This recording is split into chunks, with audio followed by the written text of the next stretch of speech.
I am going to stage this convention, this conference, this meeting, this seminar, this weekend on the subject of real history. And if some of you scratch your heads a bit when you see that phrase, real history, it basically is history written from the bedrock, history written with a clean nib, untainted, unpolluted by any kind of vested interests, history that is written from the archives, from the people, from the original wellsprings of where history came from. It's the kind of history that I like to propose I have always written myself. When I wrote my famous Adolf Hitler biography, Hitler's War, I went to very great trouble to track down Adolf Hitler's private staff, and over the 10 years that I wrote that book, persuade them to let me have their private diaries and letters and papers.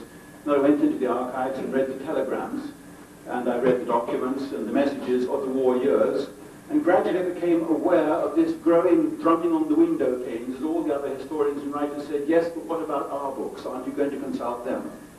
And hearing this roar of indignation as I said, no, I wouldn't dream of touching your books. I no longer need your books. I know what happened and why, which is what history is about.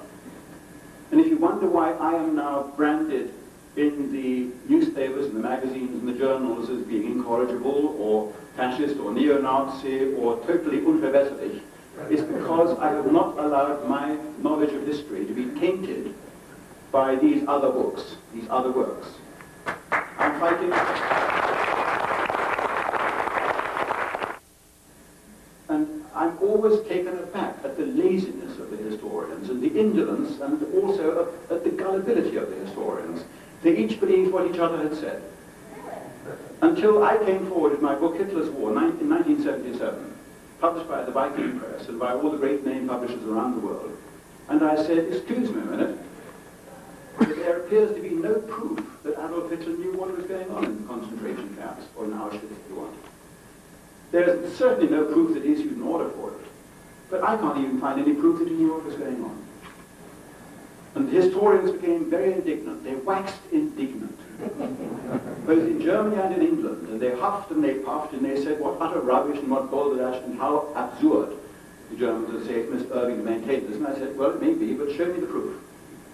And along came the Professor X, and he said, I thought Professor Y had it. And I said, Kuschart. I was quoting Kuschart, and Kuschart said, I had it from Hillgruber. Hillgruber said, me, I had it from Jekyll. I had it from Kuschart. And you find they were all quoting each other. This fantastic edifice just existed all by itself, floating around the countryside like the Goodyear blimp, with the word, well, of course, the word now is Holocaust, written on the side.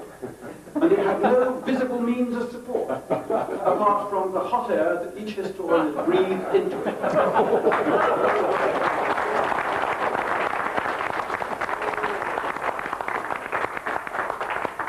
So that is the other end of the historical scale. I'm at the real history end, and they are at the hot air end, or what we would call the virtual history end, where it looks as though it's history until you start putting your finger into it, and then you find it's just made, it's all done with mirrors, it's all tricks. They've all quoted each other, and they've managed to get away with it because until now nobody had thought of challenging it. And since my book came out, and since they were found in that embarrassing predicament, in this kind of in this lamentable situation, they were caught with their pants down, literally. Since then, the German government has now made it a criminal offence to challenge what they have maintained. And this is the writing of history reduced ad absurdum. The fact that they have had to entrench and mask and protect and carapace the fabric of lies and fictions and legends and myths, which they call history. They have had to protect it by the most monstrous criminal legislation, making it a criminal offence even to challenge versions of history as propagated by the Nuremberg trials or by people subsequently down the ages. And I'm not going to be so arrogant. Why not? There's nothing wrong with being arrogant. We spend a lot of money teaching our children to be arrogant and ignorant, and in the best public schools to make them arrogant. In this particular case, I'm not going to be so arrogant as to say that I've got it 100% right. It's possible I've got bits and pieces of it wrong. That is what writing history is about. You're constantly refining and improving and getting closer and closer to the actual version of what really happened. You're never going to get actually onto that landing ship, so to speak. You're never going to find out exactly what happened. You're going to approximate to it. But to approximate to it, you have to go to it with a pure mind, without any vested interests, without any preconceived notions, or if you had preconceived notions, you've got to be willing to dismantle them if somebody comes along with a better document than the one you thought you had. And I've always said, I have no particular axe to grind on the Holocaust, or on Dresden, or on Churchill, or on Hiroshima, Pearl Harbor, on any of these subjects. I've had no particular axe to grind. If somebody comes along with a document signed by Adolf Hitler proving that he did it, or proving that he knew about it, I will grin sheepishly and say, well, I gave you a good run for your money, but it's now 35 years, isn't it? And it's longer than 35 years now, of course. Since 1945, they've been looking for that document. And to put the icing on the cake, I've been saying, I'll give you $1,000 if you find the document. Come on, it mustn't be difficult. Everyone says it's there. Deborah Lipstadt has told audience after audience that that document is there. She even says she has copied it in her files. She no longer says that, because I sat in the back of one such audience in Atlanta, where she said there's 400 students who had been marched in there as part of their compulsory Holocaust lessons, and I said, Mrs. Lipstadt, here's $1,000, and I held up a bundle of notes. Would you like to produce that document to us, or at least tell us where we can find it, and then this money is yours? Because we may say it's a bit tasteless to offer money, but this is the language they understand. It's about money. It's about money on a colossal scale.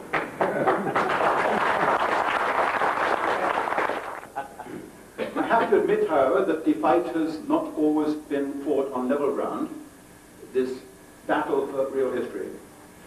It has become at times extremely ugly. They have stopped at nothing in their attempts to destroy me.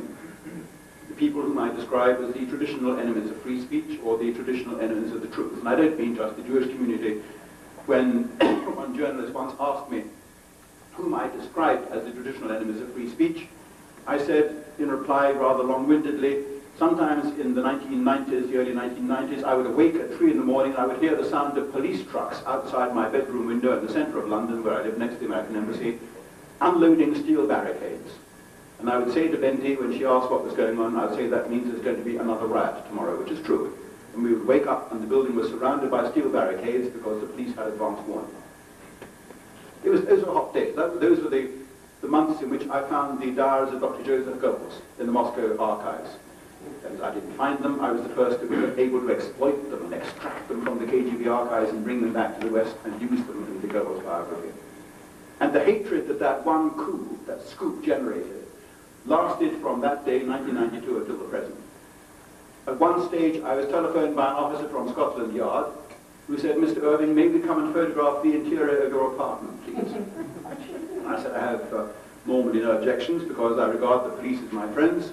And if you just explain to me why you need photographs of the interior of my apartment. And he said, Mr. Irving, we have here in Scotland Yard a contingency room, an emergency contingency room, and in special cases we like to have precise photographs of the interior layout of somebody's building in case we have to come and rescue them. At which a little alarm bell begins to ring in my brain, and I said to the officer, are you trying to tell me something that I ought to know? And he said, Mr. Irving, just suffice to say we have intelligence that suggests we need to have these photographs now. So that was the kind of climate that we lived in then, and that atmosphere of hatred has continued to the present day. On a much larger scale, an echo of what happened about 10 years ago, when I used to be in the Daily Mail, the Evening Standard in London every day, every other day, and their favourite page in that newspaper was the Londoner's Diary, a diary kind of gossip column, very popular, read by everybody in London every evening. As they went home on the tube or on the buses, they would turn first to the Londoner's Diary. And I was always, every other day, usually the lead story, some other piece of mischief I got up to, or some other document I found. And then suddenly nothing used to appear. A new editor had taken over called Stuart Stevens, a very fine editor who happens to be Jewish. And nothing about me at all appeared. And I was telephoned one day by Mark Inglefield, a reporter on that newspaper who had a story and wanted to follow up on me, and I gave it to him. He phoned me later on, he said yes, it was going to be the lead story the next day, back in the Evening Standard, Londoner's Diary. And nothing appeared at all. And he phoned me in great embarrassment the day after, and he said, David, I feel I owe you some kind of apology, and I just wanted to tell you in private that I have discovered that in the Evening Standard, the editor has issued a circular that your name is never to be mentioned in the newspaper. There's to be complete blackout on your name. And that gives you a little frisson of excitement and a sense of triumph and victory in a kind of perverse way. You have the same feeling, the same thrill of having managed to poke your finger in the eye of the enemy that I got when I landed at that airport in Rome on June the 9th, 1992, to speak to university students, and was immediately surrounded by police cars in the plane and put straight on a Lufthansa plane back to Germany. You then say to yourself, good, that's one more country that admits they've got nobody who's capable of debating with me. And that's the way it is, of course. You see, this is, for me, what life is about. It's not about assembling huge sums of money or gold with a capital G. I'm not interested in the Jews, to me, because I lived in England at the time the bombing took place, and therefore somewhere surely I can go and claim money from Volkswagen or Junkers or Dornier or whoever were building the bombs and the planes that did it. I'm not into that kind of game. I don't expect the world to owe me a living. What gives me a thrill, what powers me as a real historian, is the knowledge that I am humiliating the scholars. I am putting egg all over their face, not just by the teaspoonful, but by the ladle.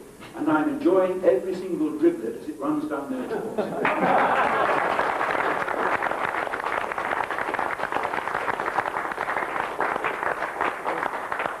So on that highly distasteful note, my brief introduction to this conference, and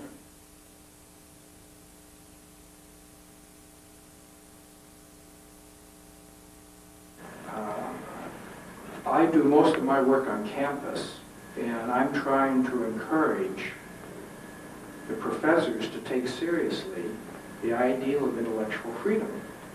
Because after all, that's the ideal, that's the essential ideal of the university, is this. People should be able to think and talk about it and think about it. And one of the ideals of professorial class is to teach their students to honor that ideal. In the event, of course, that's not what happens with respect to some subjects, particularly with respect to revisionism. And so one of the things I've been doing for years now, this is like, I was sitting in the back listening to Irving talk, and it's like you get the sophisticated, intelligent, informed view of revisionism. And then I come, and I'm going to give you the worm's eye view. It's kind of interesting, but it's small. I mean, he speaks about really large things, and I speak about really small things. So what I do is I place announcements in student papers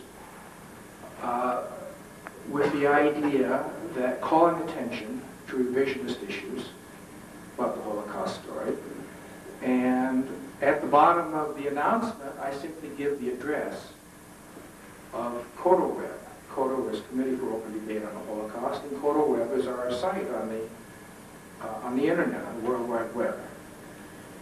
The idea being, well, if you run mad, you run an announcement at a campus newspaper, and it has 10,000 distribution on the campus.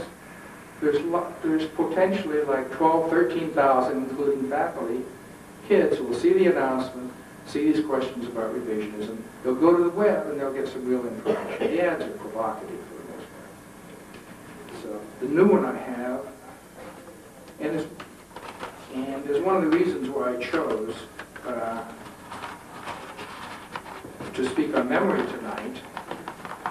The announcement itself isn't on memory, it's on the Holocaust Studies programs, which I call An Appointment with Hate.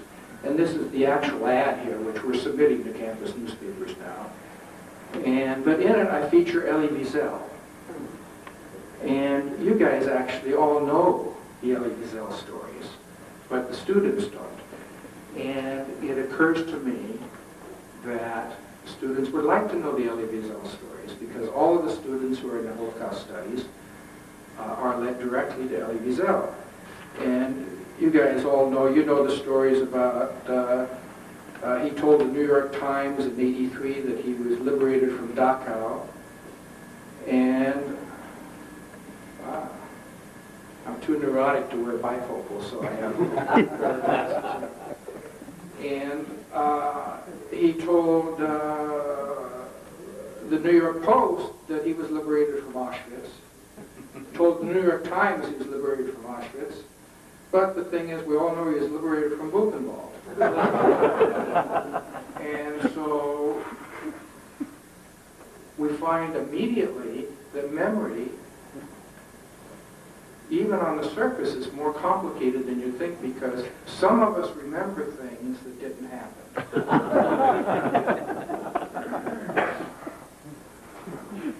And then we know in All Rivers Run to the Sea, Ellie wrote that he read the Immanuel Kant's Critique for a Reason in Yiddish.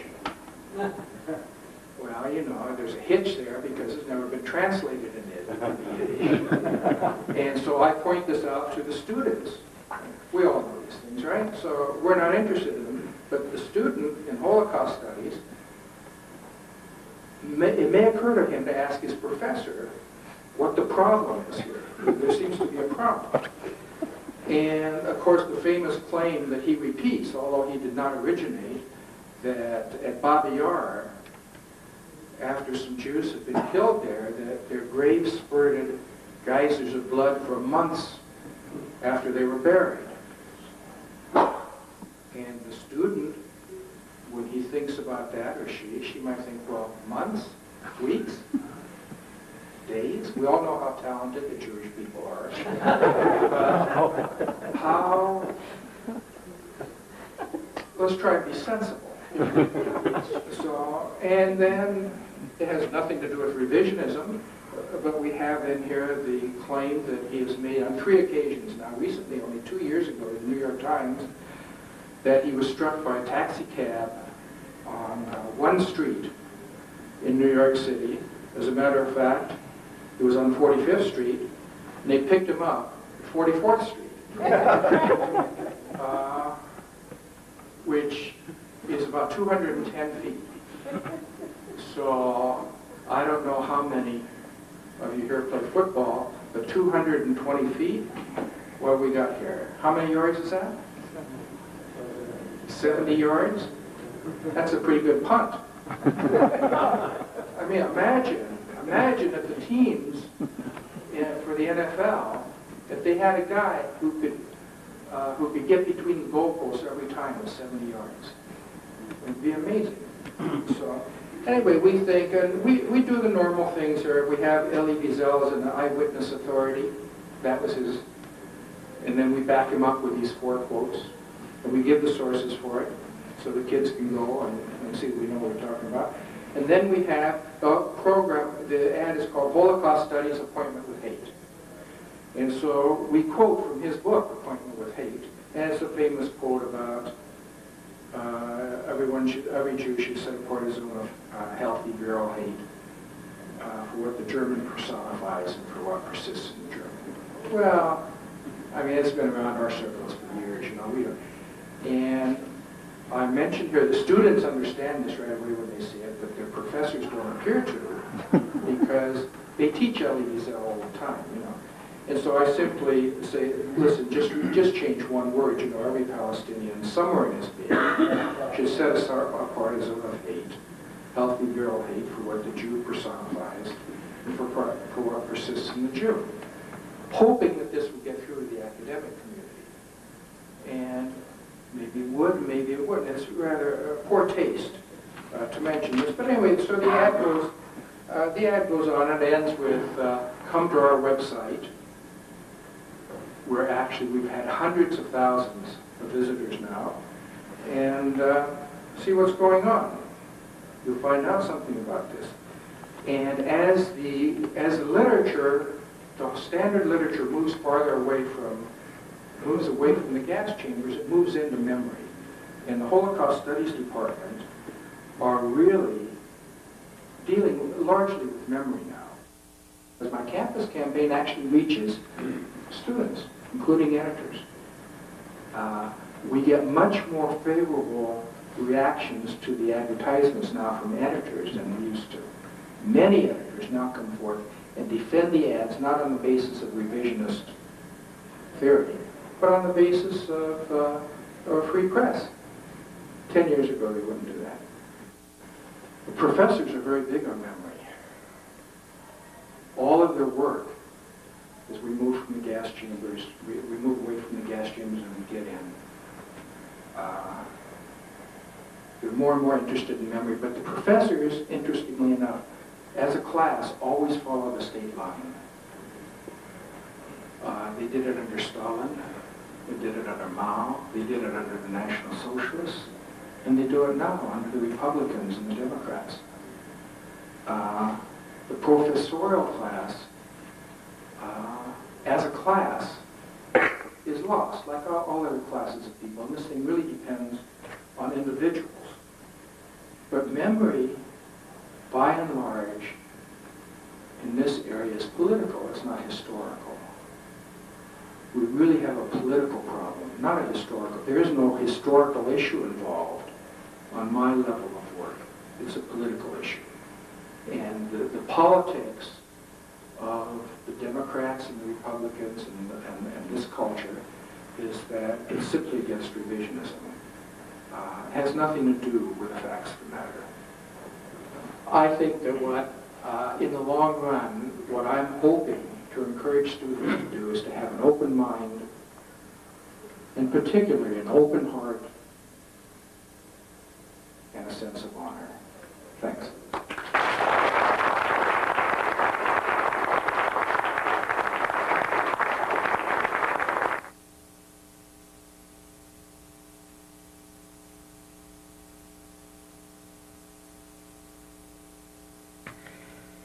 It's about 9:45 in the evening.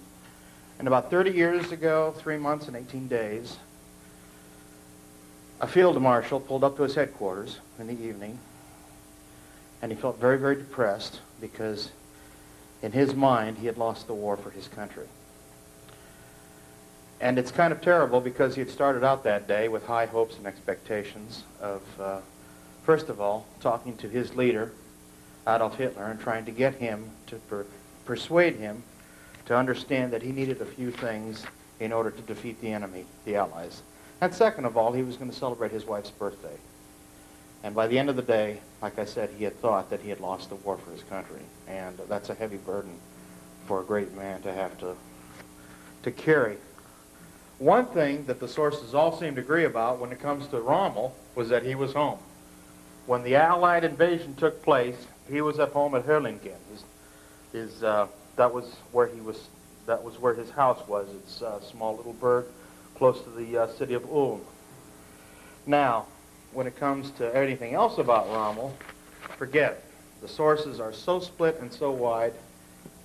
This is when D-Day began. Of course, everybody knows around midnight the airdrops came, and the Allies landed 3 airborne divisions, the 82nd, the 101st in the west, on the Cherbourg Peninsula, and just east of the town of Caen, the British 6th Airborne was landed, and D-Day was in fact starting. There were a number of reports, German reports, of either large masses of radar blips from the few radar stations that were still operating, and also there were some noises reported of ship noises outside the bay. As a matter of fact, a couple of ships' silhouettes had been spotted and reported. And they were getting reports from the Navy that there were some vessels off the Normandy coast, the Calvados coast. So about morning, General Speidel realized that he had a problem. He had to somehow notify Rommel, or some way notify Rommel that the invasion had started. Now, some accounts say that there was 1 phone call. Some accounts say that there were 2. Some accounts say that there was 1 phone call at 6 o'clock, or some say that it was at 10:15, and some say that there were 2. Again, I did a lot of research on this. I came to the conclusion, this is my own personal conclusion, that there were indeed 2 phone calls. There's enough evidence as far as research, as far as primary resource from interviews, to indicate that there were indeed 2 phone calls. Supposedly, and this is how this is the way I've interpreted it. He came down early in the morning. He was wearing a dressing gown, a red striped dressing gown. Usually he was up by this time. He takes a walk and he's ready to go early in the morning, but this was his wife's birthday. So he was still in his dressing gown and his slippers, and he came downstairs. It was somewhere between 5 o'clock and 6:30, probably somewhere between 6 and 6:15, that the phone rang. He picked it up, and it was General Speidel. He says, "Well, Speidel, what's up?" And Speidel told him that there had been some sort of landings along the Calvados coast, but no one knew how extensive they were yet. They didn't know what type of troops or anything. It was hard to tell whether this was an actual invasion, the invasion, in fact, or whether this was a, and they said Dieppe type, based upon the Dieppe raid of 1943, a Dieppe-style diversionary landing, just as a feint to hide the real invasion. So he didn't know whether it was a real invasion or whether it was just a Dieppe-style raid. And the first thing Rommel barked at him, "We'll find out fast."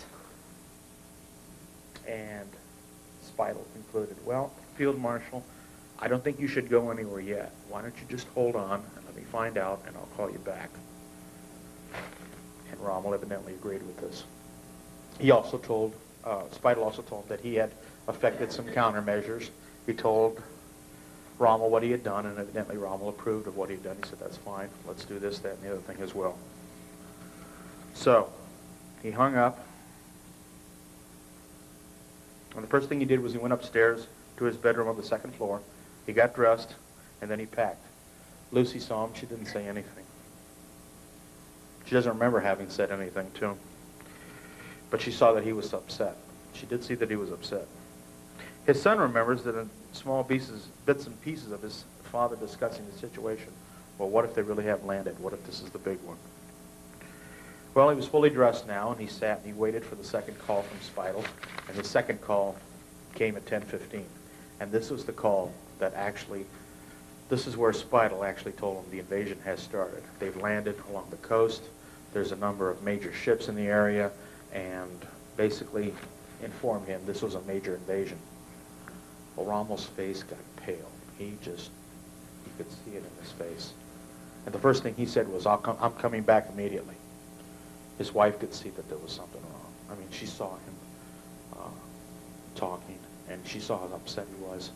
And before he left, he turned to his wife and he says, "The invasion's begun. I have to leave immediately." They took their farewells behind a closed door, because Rommel's always made a point of not showing emotion in front of the servants or the members of his staff. So he said goodbye to them behind the closed door. Daniel came up to the car, and as soon as they heard the car, Rommel kissed his wife, and he put his hand on his son's head. He said, "Well, Manfred, you and I will try to win the war." You can imagine what was going through his mind at the time. He went home, and the day he goes home, the Allies invade. This happened to him once before when he left Africa. The British started Operation Crusader while he was gone, and he took a lot of heat for that. And now he went home again, and look, there was another invasion. So they drove off in silence, and he sat there, and as he sat there, he had gloves on, and he kept pounding his fist. You can imagine how nervous he was. No matter how fast Daniel was driving, it wasn't fast enough. They stopped in the town of Reims. He stopped there it was just a little before 5 o'clock. They went to the city commandant's office, his headquarters. Lang got out, went to his office, picked up the phone and said, "I want to make a state call for Field Marshal Rommel to his headquarters." Well, it was a state call, so they got through field minutes. And Speidel came on the line. And Lang said, "General Speidel, Field Marshal Rommel." Well, Rommel got on, and they talked for some 12 to 15 minutes. And Lang could tell when Rommel came back in the car that the news was bad. It was bad. Speidel said, "It's a major operation here, but it still doesn't rule out the possibility of a further major enemy invasion somewhere else."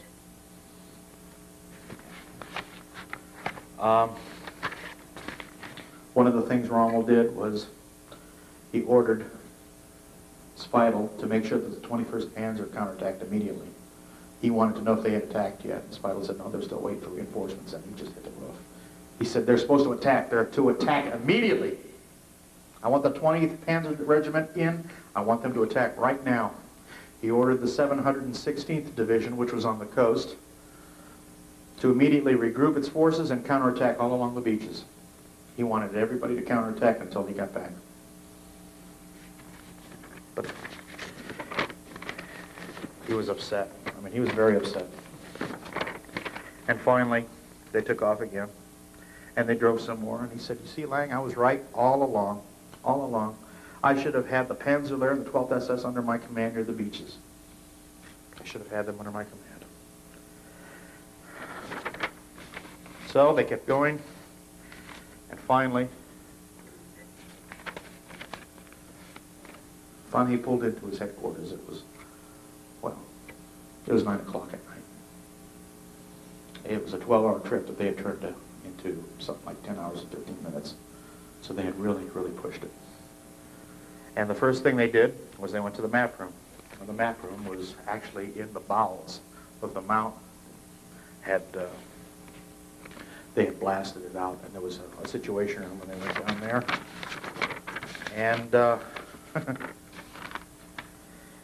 the first thing that Rommel said when he looked at the map was, "Holy cow, what a mess."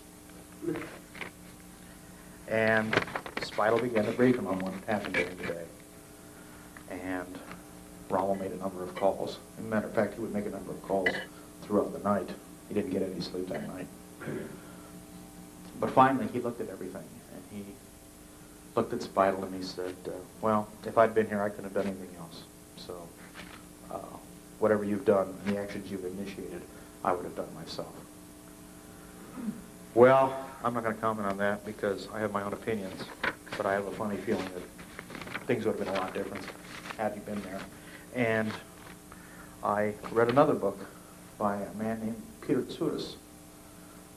He wrote a book called Disaster at D-Day, and he wrote a hypothetical situation where Rommel didn't go home, and even more than that, actually somehow got the Fuhrer to grant him permission to move the 12th SS up to St. Louis, and they were actually moving up there when the invasion took place. And what a difference one division would have made. A lot of other scholars have said the same thing, that had Rommel been there, the difference might have been actually decisive. So basically, that's the story of one man during one hectic day, and he made one mistake, and that was being home at the wrong time. And because of that, things happened the way they happened.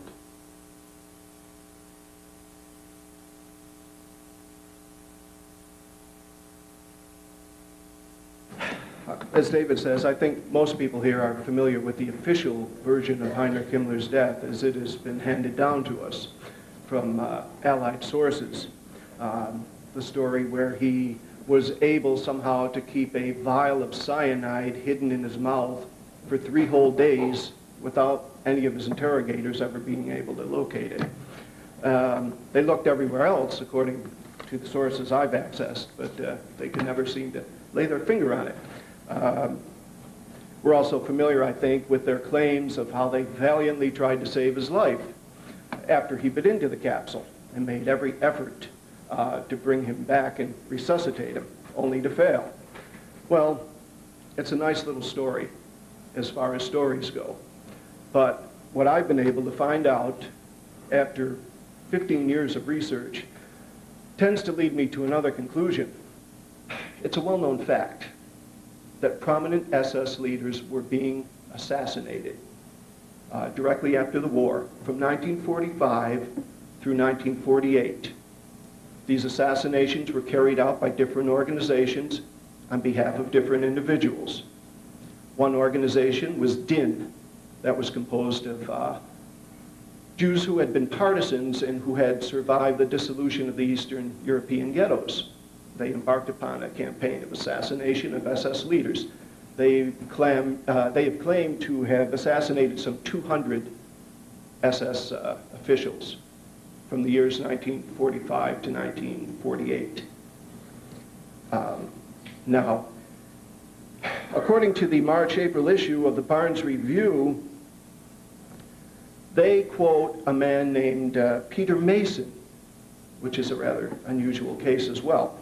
Peter Mason was an English Jew who claimed to have been commissioned by none other than Winston Churchill in a special squad to go about assassinating German officials after the war.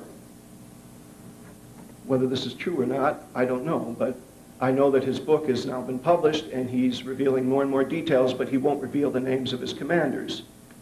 And this brings us to Field Marshal Montgomery, because it was his men, his interrogators, his units, which were responsible for the capture and interrogation of Himmler.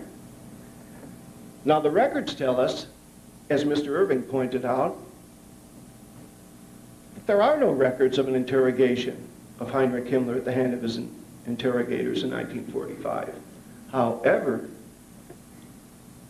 in reading the memoirs of Field Marshal Montgomery, I happened to discover this little statement. Montgomery wrote, "The arrest and interrogation of Himmler is of interest." Well, he says that he was interrogated. Now here is a message which they decoded at the time. On April 28th, just a couple of weeks before Himmler's capture and death, the day after the Allies rejected Himmler's peace offer, Himmler himself had sent a message to SS General Berger to collect together all the SS forces in the South. Berger's reply, decrypted on the 1st of May, stated that the disintegration taking place was on a scale reminiscent of 1918, and insisted on the need to concentrate all German forces in the South under one command. It was followed by yet another message from Himmler, decrypted on the 2nd of May. This pleaded with Berger to collect the SS units militarily under your command and head them yourself. And here's what Himmler wrote, which I think is particularly interesting.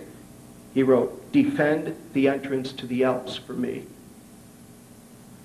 Now, there was a lot of talk at the time. The companions who were captured with Himmler, Grothmann and Macher, and Leon de Grelle, who happened to meet Himmler at the time as well, all have written reports about Himmler's talking about some secret mission which he had to undertake at the time. So it's quite clear by these reports, Himmler had no intention of committing suicide. Curiously, though, I have to remark that it was quite a sight, I imagine, when Himmler, Grothmann, and Macher were walking down a street in Bremervörde, and just prior to their arrest. Grothmann and Macher were walking ahead of the Reichsfuhrer. They were wearing big, heavy rubber trench coats, and Macher, of course, who was a war hero, was limping. But behind them was trudging Himmler, and he was barely making it. I mean, and he was dressed very shabbily. They had an odd collection of civilian garments covered by a blue rain jacket. They must have looked an odd sight indeed, for the two men were walking ahead of the older one, and they kept looking back to make sure he hadn't fallen or disappeared somehow. Anyway, it was only a short matter of time before they fell into a trap that had been set for them by the British authorities, who had been scouring the area for 3 men for a full 24 hours. Well, they could have hardly missed them, right? They weren't hiding. They didn't capture Himmler hiding behind a rock or in a barn, or they were walking right in full view right in the street. Admittedly, Himmler had the patch on and he had the clothes, but I don't find this peculiar at all. The man was trying to get to southern Germany in one piece for whatever he thought his mission was at the time. At any rate, the patrol stopped him, took him into custody. They were brought into a Sergeant Haag. He was sent from this point to a camp known as Westertimke, where Allied POWs had been kept, and now German POWs were being placed there.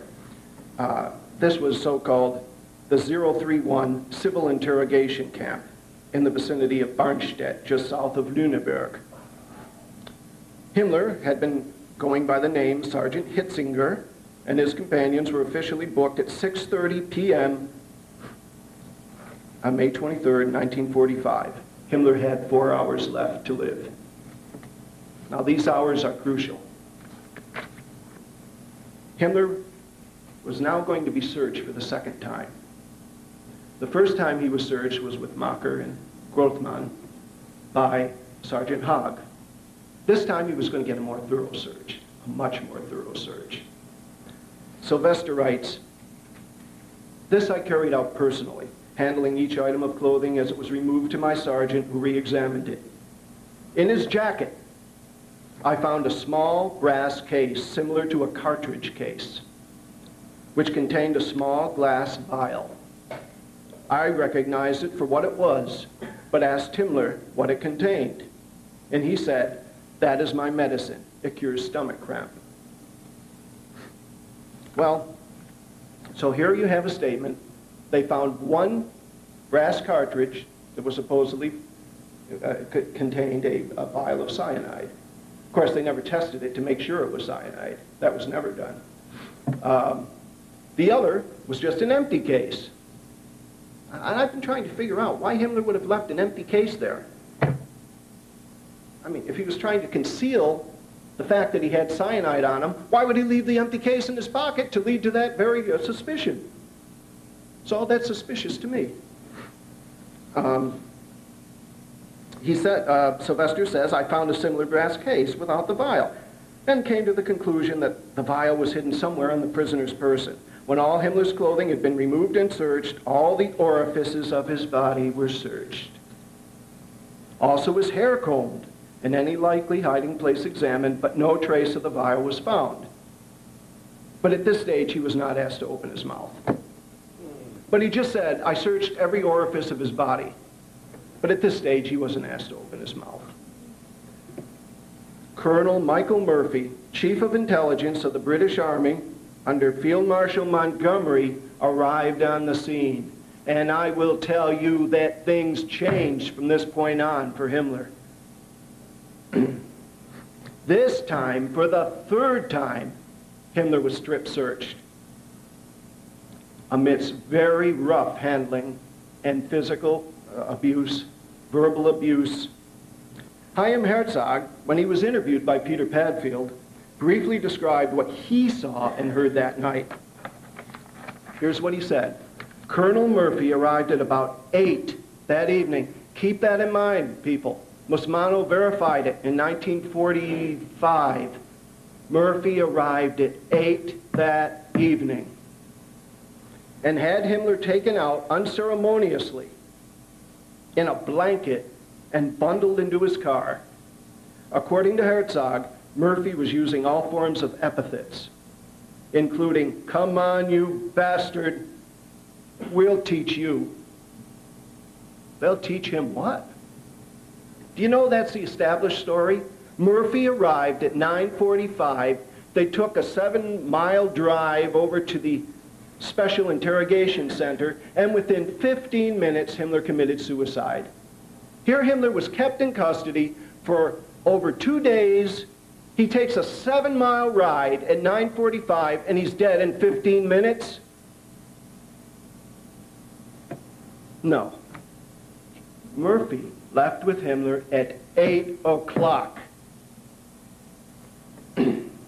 Thus, there's a 3-hour lapse between the time Himmler was taken from Sylvester's custody to when he was alleged to have committed suicide 3 hours later. What went on during those 3 hours?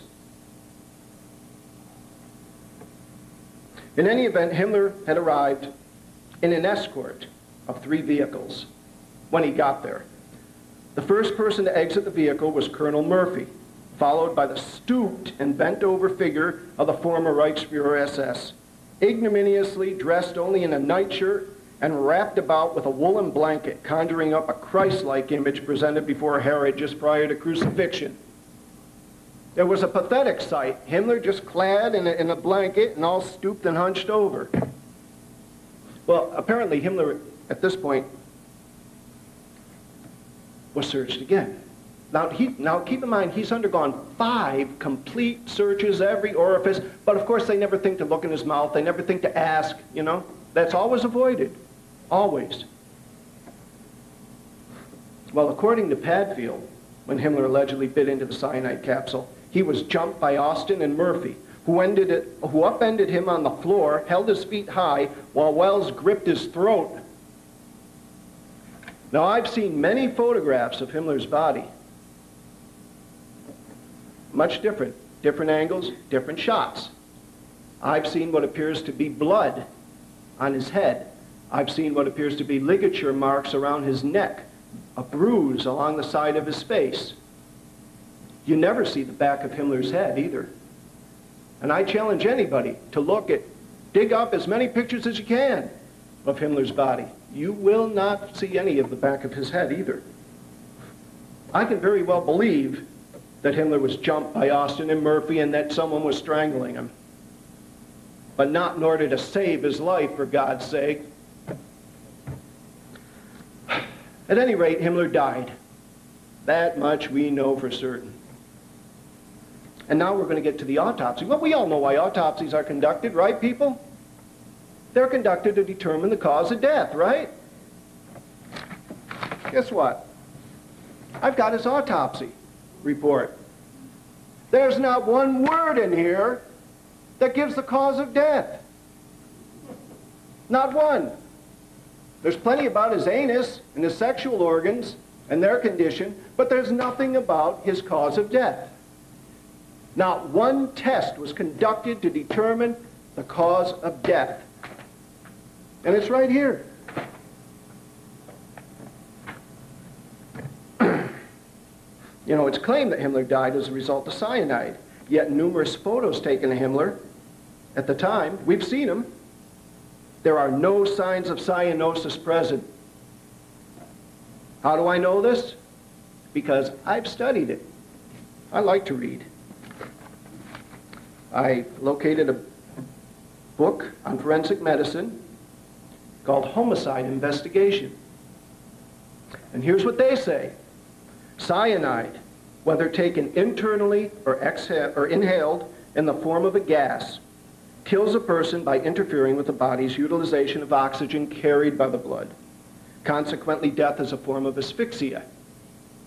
In addition, when alkali cyanides are taken internally, there are evidences of corrosion of the lips, tongue, throat, and stomach. In cases of acute poisoning, the symptoms which develop very rapidly are chiefly dizziness, palpitation, intense air hunger, cyanosis, i.e., a very dark blue color of the skin, and unconsciousness. Violent convulsions may develop. The hands are usually clenched. Death nearly always takes place very rapidly. However, if there happens to have been food in the stomach at the time the cyanide was taken, these symptoms may be considerably delayed. Delayed, people. They'll still be present. They'll just be delayed. But here's the external appearance of a person who dies from ingestion of cyanide. Externally, now you've seen Himmler's corpse here for yourselves. The most characteristic features are the open, staring eyes with dilated pupil, frothing at the mouth, bright red or purple patches on various parts of the body. Did any of you see that? I didn't. But you know what? Hermann Goering's corpse has those features. Perhaps many of you here have seen the photo taken of the Reich Marshal after his suicide by cyanide. I recall that one author, obviously uninformed as to the appearance of a corpse poisoned by cyanide, remarked that Goering's half-opened eyelids reminded him of winking. But that is one of the classic symptoms of cyanide poisoning, that half-open eyelid. Himmler didn't have it, did he? Himmler's fists weren't clenched. Well, the way I think Himmler died, I'm going to tell you.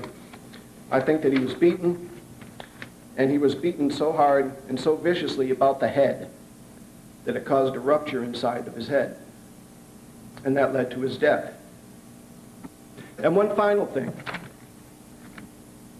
The person who performed the autopsy excised Himmler's brain and portions of his skull. This is a fact. We don't know what happened to it, but I'll tell you something. I have a good idea how Himmler died, and I hope you all do today as well. Thank you, and for your attention.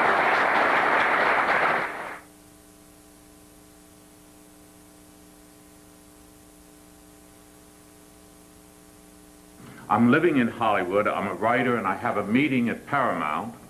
And the secretary there, she's reading something that I wrote about the Billionaire Boys Club.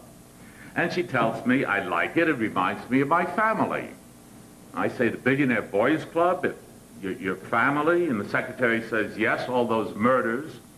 My mother, Lola, was at Auschwitz. I say, oh. Secretary says, and after that, my mother commanded a prison full of Nazis. I say, what? It's a few days later, Hollywood, the Moustache Cafe, spinach crepe. I'm having spinach crepe. I'm having dinner with Lola.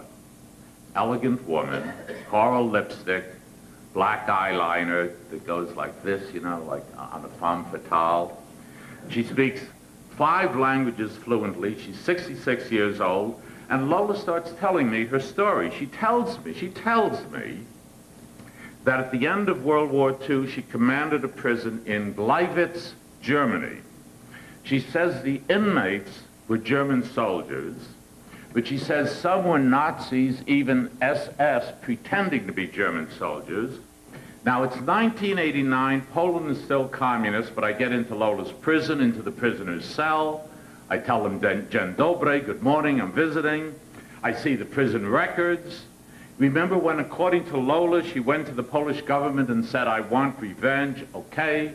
I find Lola's application in Lola's own handwriting. She writes, I want to cooperate against our German oppressors. I find the official document appointing her commandant in Gleiwitz. And after that, I go to Germany 11 more times, to Poland 3 more times, to France, Austria, Italy, Canada, all around the United States. I talk to 200 people in, with interpreters, in Polish and Russian, Danish and Swedish, German and Dutch, French and Spanish, Yiddish and Hebrew. I left out English. I get 300 hours of tape-recorded interviews, and I see thousands of documents. And what do I learn? Well, Lola was telling the truth. She was the commandant in Gleiwitz, and she was taking revenge. She slapped the Germans around. And just as she said, she stopped. I remember one day in 1989, I was having lunch with one of her guards at the Hotel Lejny. We're eating Wiener Schnitzel. And out of the blue, the man says, you know, Lola stopped. She told us, stop. She said, we're going to show the Germans we're not like them. So Lola was telling the truth, but she wasn't telling the whole truth. Lola had told me the people in her prison were German soldiers, and yeah, 20 of them were. They were German soldiers working as painters, as carpenters. But there were 1,000 other prisoners there, and they were German civilians, German men, German women, German children. One prisoner was a 14-year-old boy. He had been out in Gleiwitz wearing his Boy Scout pants. Someone cried out, you're wearing black pants, you're a fascist. And the man chased the boy and tackled him at the Church of St. Peter and Paul and took him to Lola's prison. The boy was completely innocent. So were most of the people in Lola's prison. They weren't Gestapo, they weren't SS, they weren't even Nazis. Of 1,000 prisoners in Lola's prison, 20, just 20, were ever even accused of it. But the Germans in Lola's prison were slapped and whipped. And I'm sorry to have to say it, but they were tortured. The Boy Scout, the guards poured gasoline on his curly black hair and set it on fire. The boy went insane. The men, they were beaten with a Totschläger, a beater to death. It's a long steel spring, and at the end is a big lead ball, and you use it like a racquetball racket. Your arm, your wrist, and the spring, they deliver a triple hit to a German's face. Now, Lola didn't tell me, but the Germans in her prison were dying.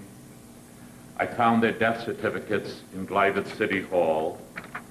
One of Lola's guards told me, yeah, the Germans would die. He told me I'd put the bodies on a horse-drawn cart. I'd cover them with potato peels so no one would see.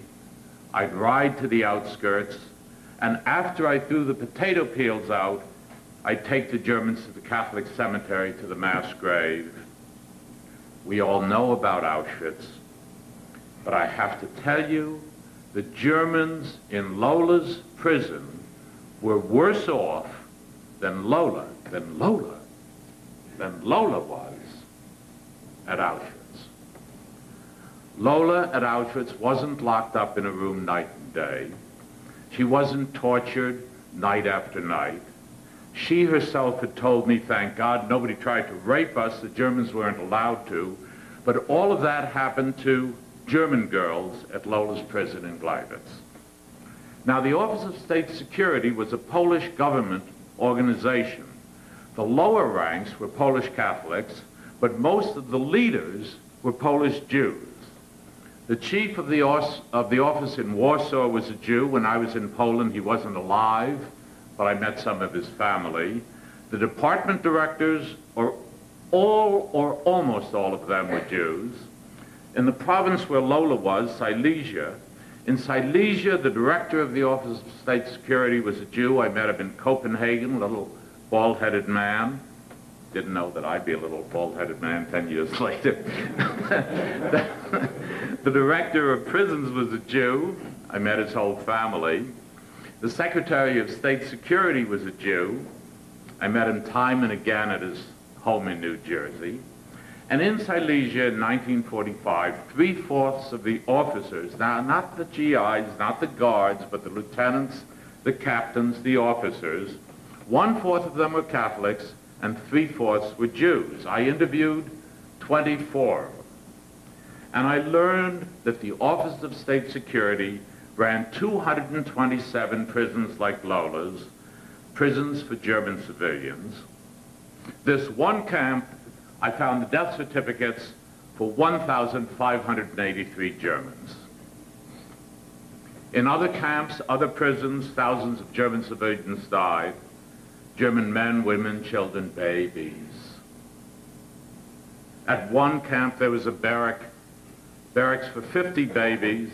They were in cribs, but the camp doctor, he was a Jew, he was from Auschwitz, Dr. Sidorowski, he didn't heat the barracks, he didn't give the babies milk, he gave them soup, and 48 of the 50 babies died. All in all, 60,000 to 80,000 Germans died. Now, some were killed by Jews, some by Catholics, many by typhus, dysentery, starvation, but all 60,000 to 80,000 died in the custody of the Office of State Security. And it all had been covered up for almost 50 years. Jews who did it didn't talk about it. For example, the chief of police in Breslau, Germany, in 1945 was a Jew.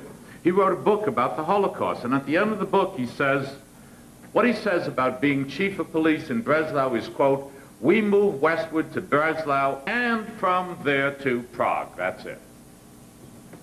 Jewish reporters who knew about it didn't write about it. There's a working reporter right now in New York City. He was in Poland right after World War II. He tells me, whatever the Germans tell you, believe me, it's true. But he himself never wrote about it. The truth was covered up and was still being covered up. In 1989, I go to Jerusalem to Yad Vashem. Now, as you know, they have 50 million documents there about the Holocaust. And I asked them, well, what do you have on the Office of State Security? They have nothing. I asked, well, what do you have about Jews in the Office of State Security? Nothing. I say, well, there were Jewish commandants, Jewish directors, and they say, the chairman of Yad Vashem says, it sounds rather imaginary. And the director of archives says to me, impossible, impossible, denial, denial. That's what the Jews in the Office of State Security have taught us. That's what I tried to write, what I did write in An Eye for an Eye. The very first words of the dedication for all who died and for all who, because of this story, might live.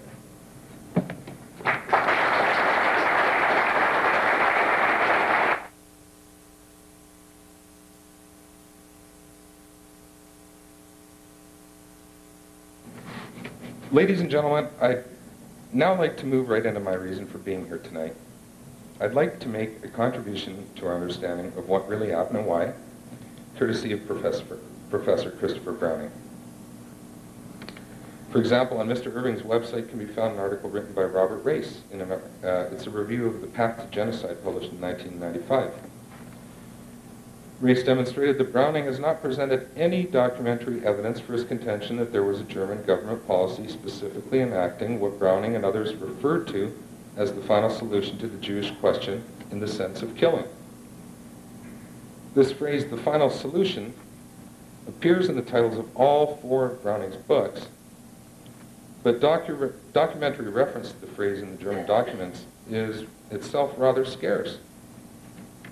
In the context of mass murder, it cannot be said to exist at all, with one exception, and that would be the Huss confession at in Krakow, Poland in 1946.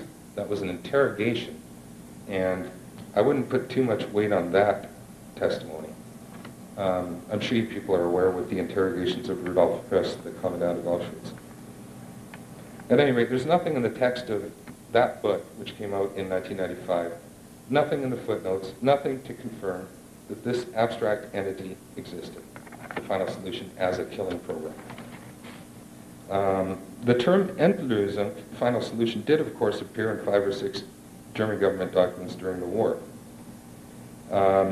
Certainly in 4 inter-office memoranda, as well as the Wannsee Conference Protocol of January 8, 1942. And I won't question the actual authenticity of any of these documents. I'll just look at their context and content and validate them, or pass judgment on them. The first is a letter from Heydrich to Ribbentrop dated June 24th, 1940. Secondly, there's the Göring Decree, it's called, of July 31st, 1941. The Wannsee Protocol of January 8, 1942. And a directive written by Franz Rademacher of the German Foreign Office, Section D3, on February 10th, 1942.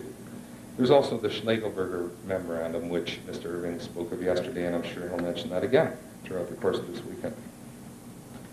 The first document is a suggestion that Ribbentrop participate in discussions on the Jewish question, and this one was dated 1940, specifically mentioning a territorial Endlösung, a territorial solution, which would have to be found. And the meaning of this proposed territorial solution in 1940 is disclosed in the documents which follow, because they're all, one follows the other chronologically. Browning doesn't bother mentioning this memo in his writings. He does write this on page 15 of his book, Faithful Months. On page 15 of the book, we read that a policy of emigration had been encouraged by Hitler to 1941, and that, quote, in short, Nazi Jewish policy until 1941 does not support the thesis of a long-held fixed intention to murder the Jews of Europe, unquote. So that kind of cancels the supposed criminality of the 1940 document. Document number 2, which was Nuremberg document PS 710, the Göring Decree of 1941, was a supplement to the earlier directive of January 24, 1939, which discussed the solution of the Jewish question through emigration and expulsion. Heydrich, the head of the security service, had been further commissioned to show Göring that both organizational, factual, and material measures already taken for the intended final solution of the Jewish question. On page 21 of Fateful Months, Browning writes, the significance of this document is open to debate, and mentions the thesis of Martin Brojat that it was a comprehensive program for the deportation of the Jews to Russia. So he basically tells us himself that that isn't proof of the final solution as described as killing. In his Foreign Office study of 1978, which incidentally may have been commissioned as a response to Mr. Irving's 1977 book, having appeared alongside the Fleming book, Hitler and the Final Solution, Browning wrote that certainly in October, neither Luther nor Rademacher of the Foreign Office had any idea that this new final solution meant the deportation of Jews from the various countries in Europe. Meant here is deportation to the east, let alone a plan to murder. And he writes that a week after Luther's meeting with Heydrich, and I quote, Luther was still thinking in terms of deporting Jews from Europe, which was in line with the underlying principles of the Madagascar plan, unquote. So there's nothing in the files which indicates a murderous plan. In his witness statement of 1999, Browning wrote, "This was not an order for the final solution, and no comprehensive draft for a final solution is among the surviving German documents found after the war." I will presume that this statement applies to the Wannsee Protocol as well. On Wannsee, document 3, we read the following in Professor Browning's witness statement of this year. The evacuations were to be regarded solely as temporary measures, for practical experiences were already being gathered that would be of significance for the imminent final solution. Heydrich went on to explain just what he meant by this. The Jews would be utilized for labor in the East. He also writes that the protocol merely cryptically noted, finally, there was a discussion of various types of possible solutions. On page 79 of Browning's 1978 book, he wrote that, once again with regard to Auschwitz, he wrote, quote, "The evacuation to the east had now replaced emigration as a further solutional possibility," unquote, which confirms the change in policy which the previously mentioned documents hinted at. If we hold Professor Browning to his statement about no comprehensive draft for the final solution having survived the war, then we can assume that the Wannsee Protocol is not the blueprint for an overall plan to murder European Jewry that has been ascribed to it by the traditional historians. This despite his citation of Eichmann in 1978. Browning wrote that the solutional possibilities discussed at the conclusion of the conference were described by Eichmann in his interrogations as killing possibilities. He does not mention Eichmann's statement in 1999, and there's a reason for that, I think. Professor Browning wrote some embarrassing references to Eichmann in his 1978 study. I don't think he regards him as a credible witness these days. But more on Eichmann in a moment. The point is there's nothing in the documents themselves. Document 4, the Rademacher Memorandum to Bielefeld of the North African Colonial Department. He would have been concerned about the Madagascar solution that was discussed. Well, this document was written on February 10th, 1942, and it may be the key to the entire series of documents I mentioned, and it's the last time the final solution was mentioned in the documents. I'll quote Browning on this on page 79 of the Foreign Office book. The war with the Soviet Union had placed other territories at the disposal of the final solution. Therefore, the Führer has decided that the Jews should be deported not to Madagascar, but to the east. Madagascar thus no longer needs to be provided for the final solution. I say this is the key document because clearly the Madagascar plan had also been regarded as a final solution. It's right there in the text. And it's obvious that killing was never part of that plan. So there it is, an absence of a plan to murder, confirmation of a plan to deport to the east. And, of course, there's the Schlegelberg document as well. So there's no comprehensive proof of the implementation of the presumed Hitler order of a final solution in the traditional sense in the German government documents. In conclusion, I think my study of Christopher Browning is a very clear indication that the exterminationists can be seen to seek out documents which appear to confirm their thesis. Obvious forgeries, documents which support an opposite thesis, and ambiguous texts are the stuff of which this history is compiled. One can only conclude that the state of the evidence is good for revisionism. The evidence presented by Christopher Browning in his books, articles, and expert witness statements is also a windfall for revisionism. Thank you.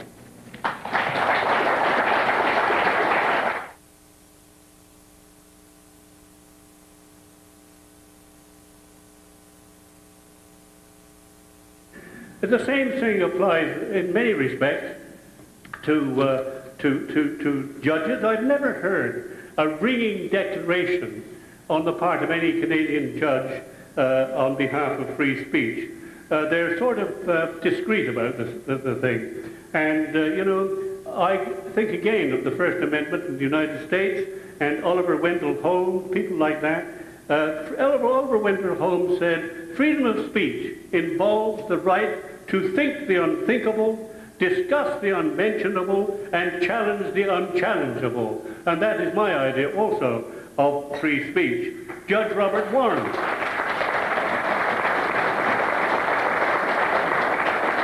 Judge Robert Warren said, I think it was in 1991, but anyway, not too long ago, suppression of speech, even where it has little value and great costs, amounts to government thought control. And I can say amen to that. How did the hate laws come about in Canada?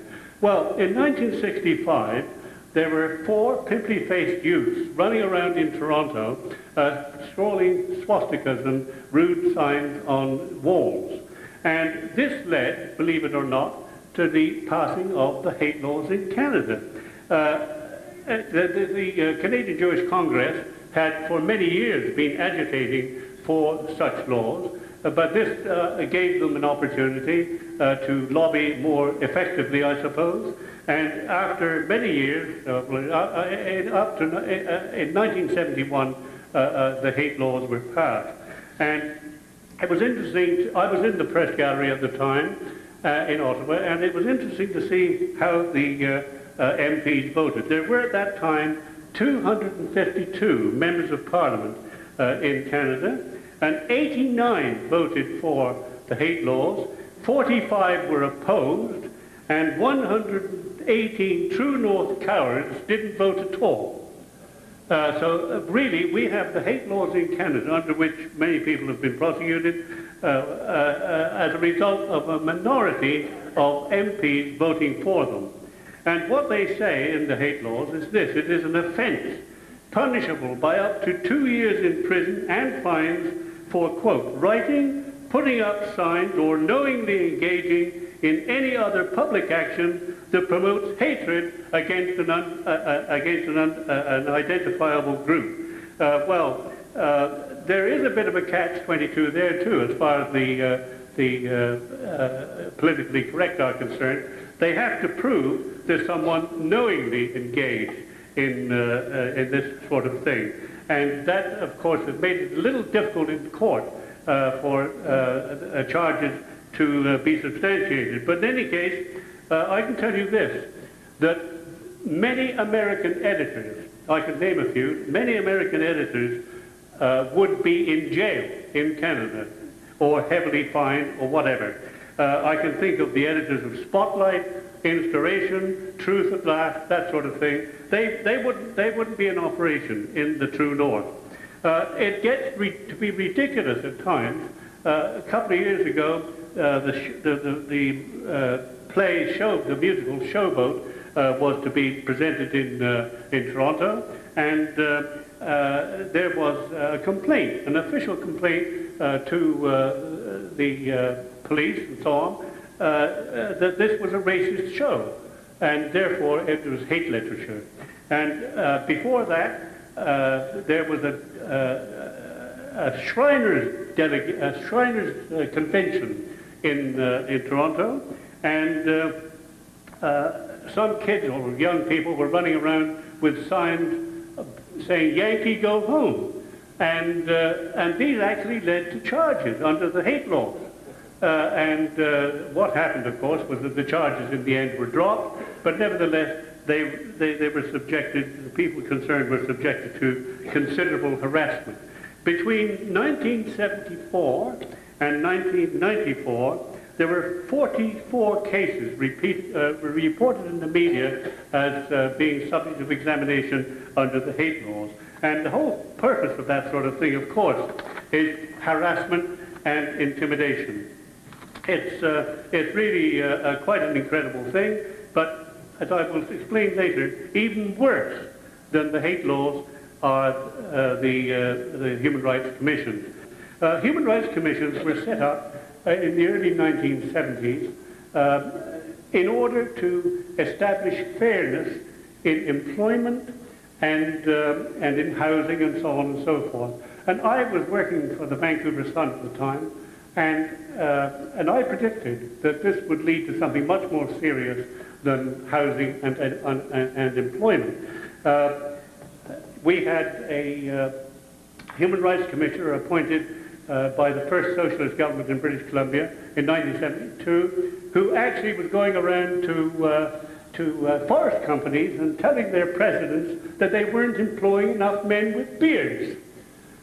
Yeah, they weren't employing enough men with beards. I don't know what the presidents of these companies said, but that shows you how ridiculous this sort of thing is. And it wasn't long, of course, before they moved from that into the free speech zone. And they have now become absolute monsters in Canada, particularly in British Columbia. And of course, you have to take into consideration the people they select to be on these commissions.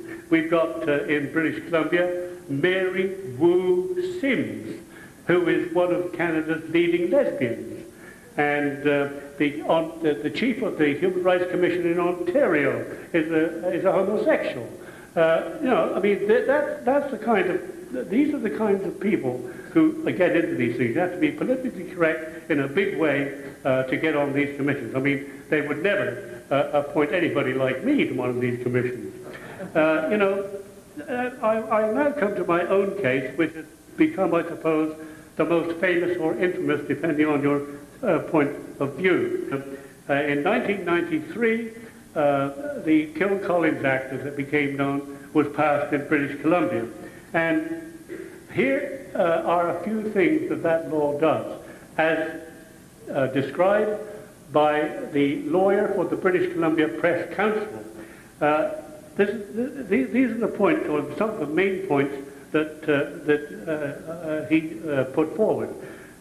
First of all, the right to free speech, and this is not the lawyer, this is a fact, the right to free speech was removed from the Human Rights Act. I mean, that is indisputable. Truth under the Human Rights Act is no defense. Doesn't matter whether you can prove something is right or not, it is no defense. It depends on whether you're indicating discrimination against someone or are likely to bring someone into hatred or contempt. Within the framework of the Act, there is no appeal.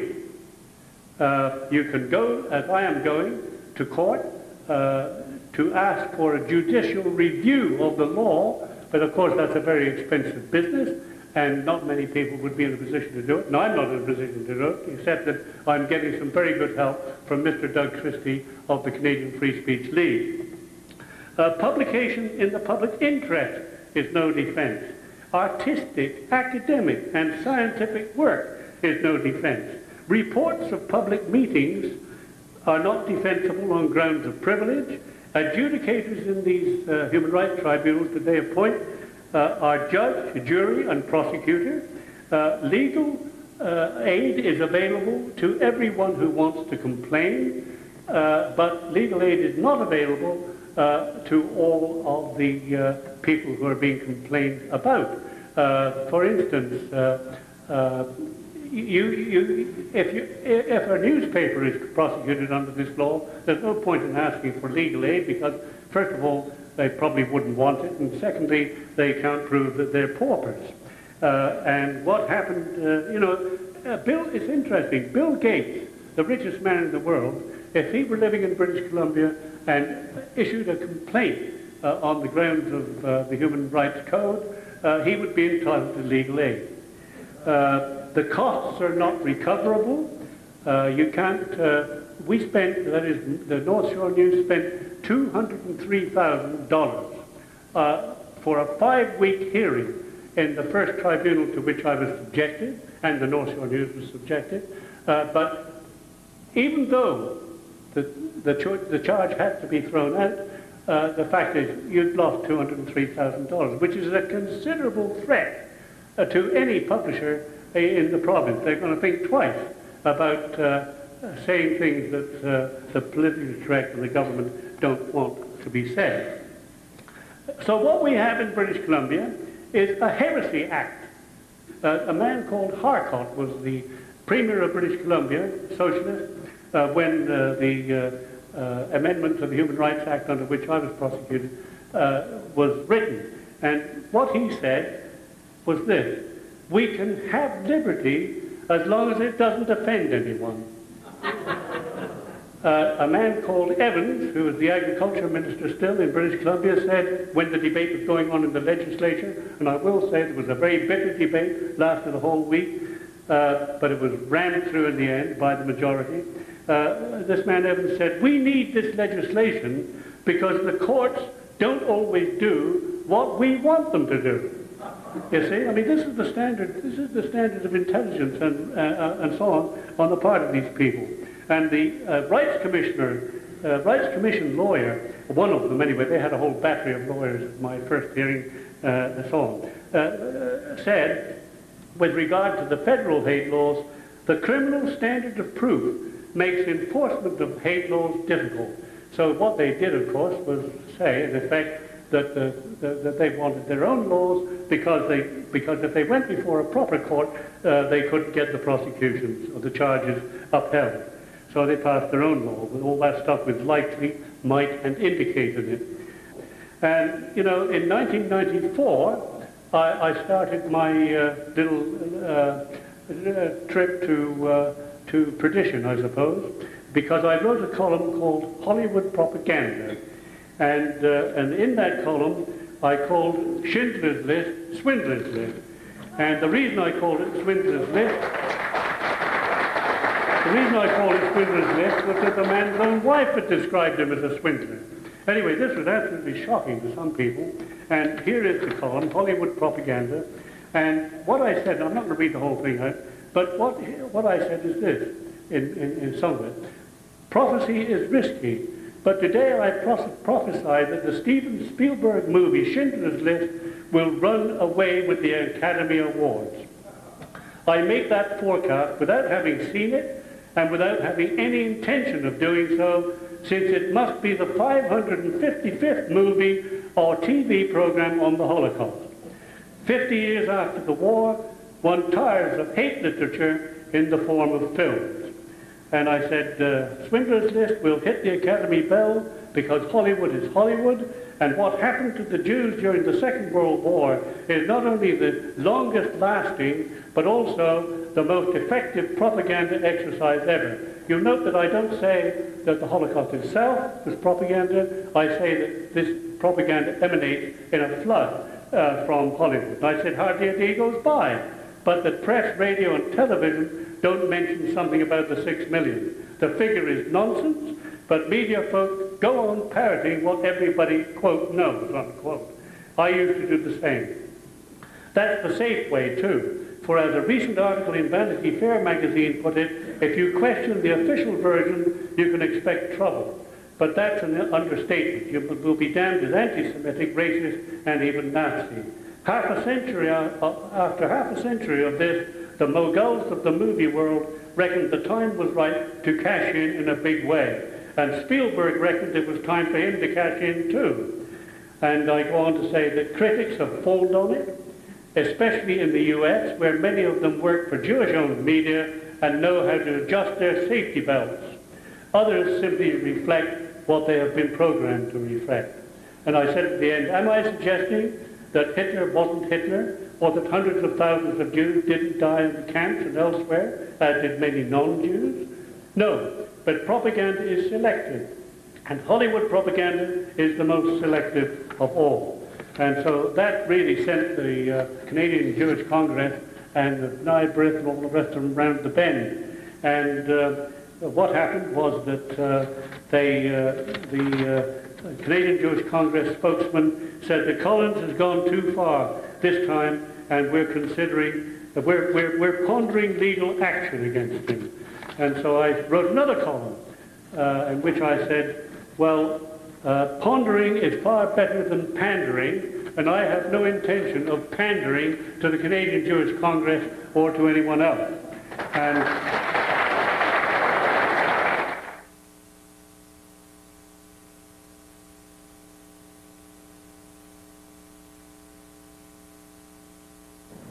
Ladies and gentlemen, the latest edition of Smith's report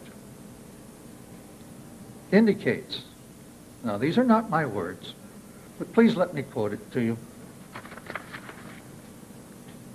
The most productive revisionist researcher of the 90s has been without any doubt the Italian Carlo Matonio. I'm going to show at least and present 40 points. This will be the bulk of the Carlo Matonio report of his activities. Carlo Matonio points out that it was January the 27th, in 1945, that the Soviet soldiers of the 60th Army from the Ukrainian front entered Auschwitz. 27th January 1945.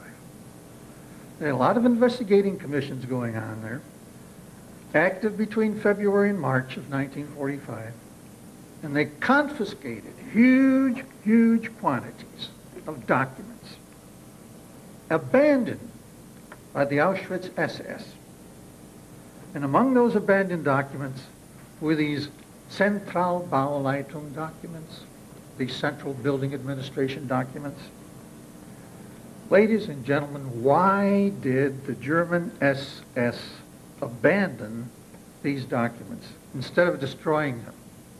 In the German SS bureaucracy, the documentations are not the personal property of its director. The documents are the property of the state, and therefore only the supreme commanders could decide the fate of the various groups of documents. And from the numerous files which Carlo Matonio has found in the Soviet military archives of Prague, the documents classified as Geheimsache, Geheimreichssache, secret documents, belonging to Einsatzgruppe 7, for example, of Organization Todt, those were destroyed specifically at the end of January 1945 on superior orders. Superior orders. There was a Vernichtungsprotocol drafted and detailed a list of all the documents that were to be destroyed, and they were. Now, at Auschwitz, the order to destroy the archives of the Zentralbauleitung would have had to come from the chief of Amtsgruppe C of the SS Wirtschaftsverwaltungsamt. They had the authority over all the Auschwitz projects. It was obvious that if, as Prisak or others might continue on, if there had been this extermination program, then the pertinent documentation would have certainly been classified Geheimreichssache, secret. And in that case, the head of Amtsgruppe C would certainly have given an order to destroy those documents. But be that as it may, it remains that the documents were not destroyed. But the explanation which Jean-Claude Prisak gives us is, as we say, naive to say the least. The most obvious conclusion, and here's your point number one, the very important question is that the Supreme SS authorities considered the Auschwitz Zentralbauleitungen irrelevant and inoffensive, and furthermore, says Matonio, the contents of those archives fully confirms that conclusion. With great consciousness, Carlo Matonio affirms that he did not find any document from which it can result that at Auschwitz there was any project for or that there was in operation the extermination of human beings in homicidal gas chambers, period. There are also several documents that Matonio has found describing from June 1943 onward that there were enormous medical and hospital facilities that were being prepared for the Auschwitz complex. These were being scheduled in Bauabschnitt 3, the construction phase 3, that is, in Birkenau. These huge medical hospital facilities were to have 111 Krankenbaracken. That's 111 barracks just for the care of sick prisoners. 111 barracks just for sick prisoners. Und 12 Baracken für Schwerkranke. That's 12 barracks exclusively for the care of the very sick prisoners. Well, isn't there some incompatibility in the creation of a huge health and hospital facility just a few hundred yards away from 4 crematoria where, according to the official history, people were being exterminated on a large scale? Figure that out. As Carlo Matugna indicates, he has documents about the population of the camp proving that there were many prisoners who were officially classified as nicht einsatzfähige Häftlinge, prisoners unqualified to be placed as laborers. Under this general classification, he has documents also of prisoners classified as stationäre Kranke, inpatients, also Invaliden, disabled patients. They would have been absolutely the very first victims of this alleged homicidal gas chamber action. But what does Carlo Matugna's real history, to borrow a timely David Irving phrase, have to say about these? Well, they actually show a very interesting pattern. The numbers of the prisoners who were unable to work did not decline. They remained steady, not dropping, even increasing, reaching at sometimes unexpected levels. For example, 14.4% of the total prison population of the Birkenau male camp were unable to work category during the month of February of 1944. And 39.5% of the total female prisoner camp were in that unable to work category. They had an unable to work category in this extermination camp, ladies and gentlemen. And this was at the beginning of 1944. The documents Carlo Matugna has are proof of it. And then you heard on the film when Ernst Hunder was talking to me about Entlassungen. This is a very important point. Civilian workers, lots of them, were imprisoned right there in Birkenau, the so-called extermination center. They were in there for a few days or a few weeks for minor infractions such as violating some work regulations. For example, there's one documentary file that contains no less than 135 of these releases that were taking place between June 1943 and December 1944. And this is data only partial, but again, we can ask ourselves, ladies and gentlemen, since a lot of releases, can they be reconciled with a mass extermination thesis? Since all these released people would have resulted in a lot of other witnesses to this alleged homicidal gas chamber action going on in Auschwitz? Let's look at the real history of the situation in Auschwitz in the month of August of 1945, in the month of August of 1942. What do we see? Well, we see that in August of 1942, due to the sadly noted typhus epidemics, the mortality among the prisoners was very, very high. For example, in the men's sector alone, these sick men were dying off at the rate of over 300 a day. The mortality reached its highest daily figure on the date of 18 August 1942. There were almost 400 men. There were 390 men who died on that day alone. As a matter of fact, in the men's sector, during the first 19 days of that month of August 1942, there were 4,113 deaths. That's an average of 216 deaths per day, or the equivalent of 29% of the average male inmate population, which at that time was 23,000 prisoners. I would really like to add that he has, as an announcement, let's call this point 40 in lieu of that because of the time, he is having this particular book published in the Japanese. What occurred was this book found itself into Japan, my band Holocaust Interview, and the Japanese were impressed with it, and we have an offer to turn it into the Japanese. So I thought I would make that as an announcement. It's the first announcement of it at the very first of these meetings, and it's my pleasure.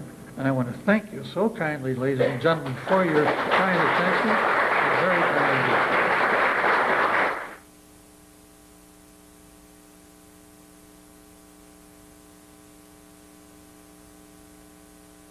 To start with, I would like to quote a Jewish researcher doing research in Jerusalem named Sarah Rembishevsky, who was doing in 94, 95 research about the political background of my person, trying to discover what a weird, wicked German I am, a right-wing extremist, an anti-Semite, and so on, and to expose me as a bad guy.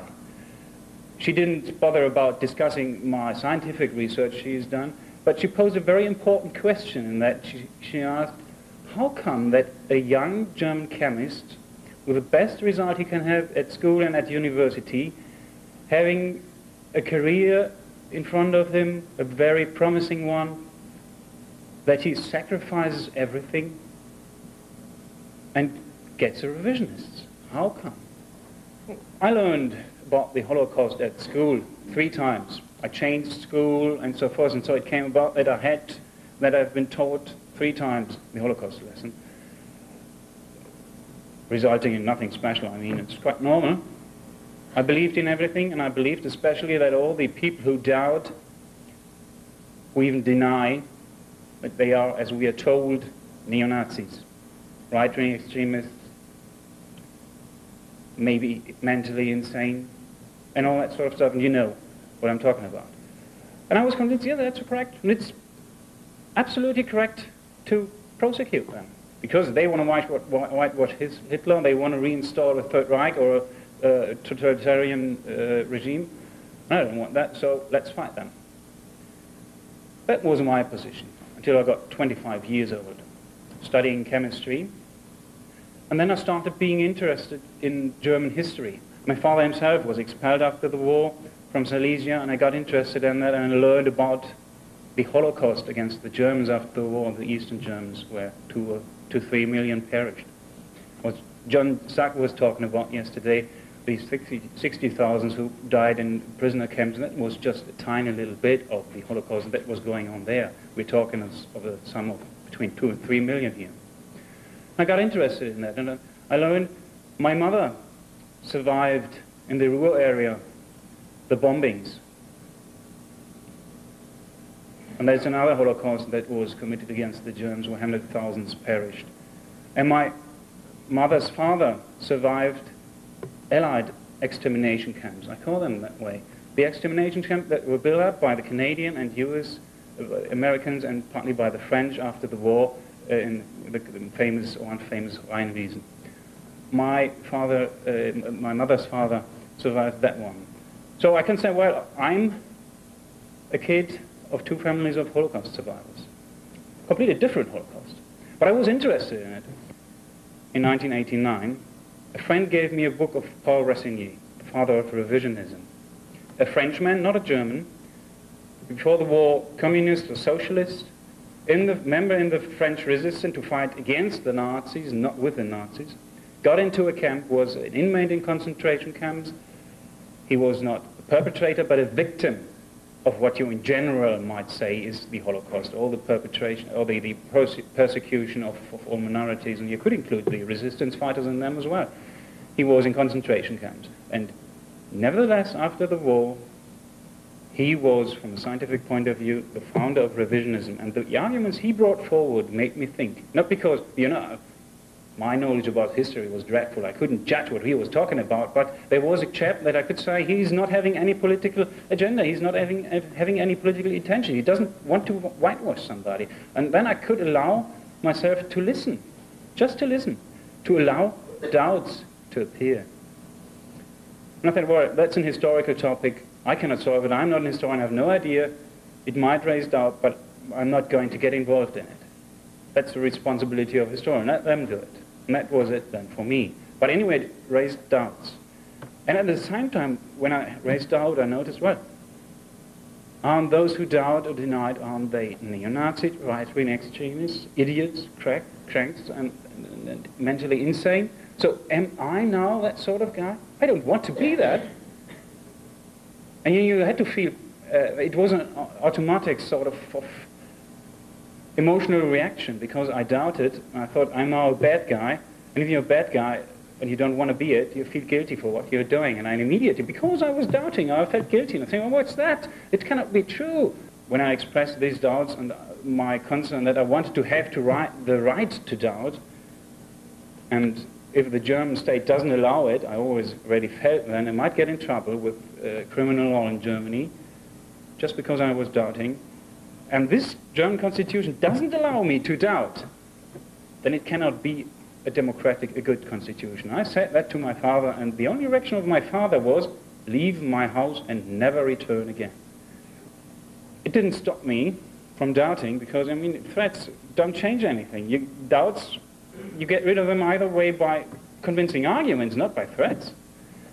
Just at that moment, I had finished my diploma degree in Germany, and that's the point in your life as a chemist, I would say, when you have the broadest knowledge, when you then afterwards go for a PhD. PhD are all these people who are being educated to be idiots. They just look into one topic and they're specialists in there and they forget more or less the surroundings. And just at the end of your diploma degree, you have the broadest knowledge. And not even then, I knew what Zyklon B was. I mean, certainly I heard the name, that's these compound with which they killed millions, but I didn't know what it is chemically. I had to go to a dictionary to find out. And that was the position when I said, all right, the first encountering of revisionism was a historical one with Rossinier. And I said, that's the responsibility of historians. I can't do it, let them do it. And here we had a chemical argument, and I was a chemist. I couldn't do it. That's the responsibility of chemists. Let them do it. Wait a moment, I'm the chemist. Who else if not me? I had my doubts. I didn't know any longer where is good and where is bad, because the good guys, they define themselves, and I've heard it from German politicians, as long, I think it was Philipp Jenninger, once the president of the German parliament, as long as we do the opposite of Auschwitz, we do well. You can say, well, that's more or less the way German politicians are acting, are being expected to act from the world. And that is how you define good nowadays. That was what I felt. But I think, right, these are the guys who do the opposite of Auschwitz. Now it turns out Auschwitz might have not been what we were told, and that the good ones are lying. In the worst case. They might simply be wrong because they don't know better. I mean, I have been running around for 25 years telling people it's true, and prosecute the people. I was not lying, I simply didn't know. Didn't know any better. So, there I was, and I had to consider that the evil might have been not that evil, and that the good might have been not really good when they are indeed lying. Somebody must have lied, I thought. At least somebody. That's not good, that's evil. And I was really confused in those times, and I thought, I have to find out for myself, to be really sure for myself what to do, where is good, where is bad, and how do I have to act in my life. So I said, all right, let's have a look into it. That's where it started. Yes, having said that, what have I done? I tried to finish my PhD. I withdrew it. I didn't, because I didn't want it to die. I tried to find somebody in England to accept it, but I had to need the support of my supervisor. He was definitely not supportive. So I couldn't get this support. I don't want to go into details. And at the end I thought, well, you have to earn your daily income, and I thought the only option that remains is become a professional revisionist, a publisher and editor. And that's what I'm doing, having set up a publishing house, publishing a quarterly journal, and more books. I've done it in German only, but we're going to get it in English as well. You know, Ignaz Bubis, the former head of the German Jews, wanted, by any means, the Max Planck Institute force to stop me, what I'm doing. If only they wouldn't have done that. I had my career. Now I am forced to be 24 hours a day a revisionist because I cannot survive doing anything else. Everything's gone. No chance but doing revisionism professionally. That's what I'm doing.